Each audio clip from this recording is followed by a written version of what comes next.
Olá, eu sou Felipe Marques e vou conversar um pouquinho com vocês sobre viabilidade econômica de projetos de biogás.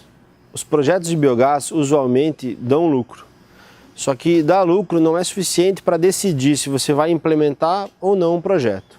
Para isso se usam os indicadores de viabilidade. Esses indicadores, eles agrupam os dados mais importantes para analisar economicamente e financeiramente um projeto, para que o gestor tome a decisão de implementar ou não aquele projeto. Algumas das empresas consideram somente projetos com um payback descontado abaixo de 5 anos em seu pipeline. Outras empresas que aceitam maior risco consideram projetos que se paguem em mais tempo, um payback descontado de 7 até 8 anos, dependendo da taxa de atratividade daquele projeto. Alguns gestores tomam decisão baseada na relação da taxa interna de retorno do projeto em relação à taxa mínima de atratividade.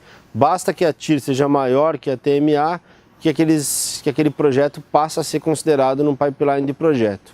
Isso varia muito de gestor para gestor, de empresa para empresa.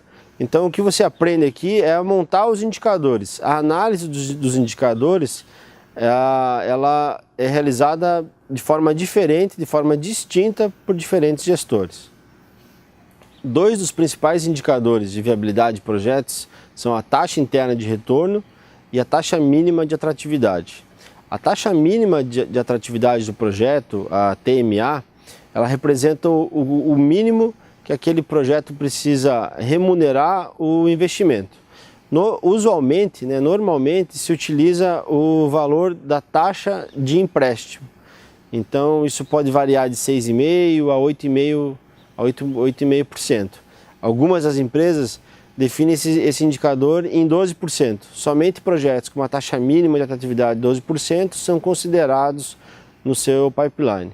Mas o usual é usar a taxa de empréstimo, que ela varia para esse tipo de projeto no Brasil entre 6,5% e 8,5%. Em projetos na agricultura familiar você consegue taxas melhores de empréstimo e consegue ter taxas mais atrativas para o investimento. Normalmente nós utilizamos esses dois indicadores juntos. Então a taxa interna de retorno do projeto precisa ser maior do que a TMA. Somente a partir daí você avalia os demais indicadores.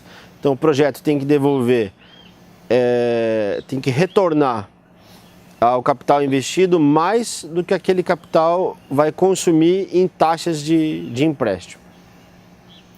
É sempre importante tomar em conta o rendimento do dinheiro ao longo do tempo.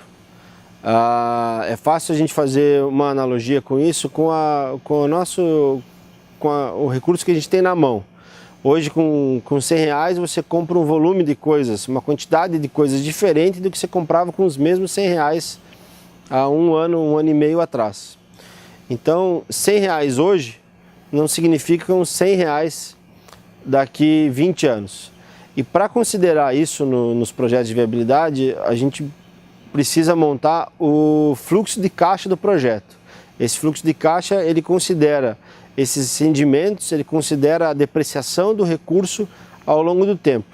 E isso vai gerar dois indicadores distintos que são utilizados, o payback simples e o payback descontado. O payback simples considera que o recurso vale sempre a mesma coisa. E o payback descontado, ele considera essa depreciação do recurso ao longo do tempo. Para tomar a decisão do projeto, você precisa utilizar o payback descontado. O payback descontado ele é sempre menor do que o payback simples. Então tenha muito cuidado quando você estudar a viabilidade de um projeto para não tomar uma decisão somente com o payback. É sempre importante considerar o payback descontado do projeto. Ele se aproxima muito mais do resultado real que você vai ter ao implantar esse projeto. Você tem dois grupos de custos no projeto, que são o CAPEX e o OPEX.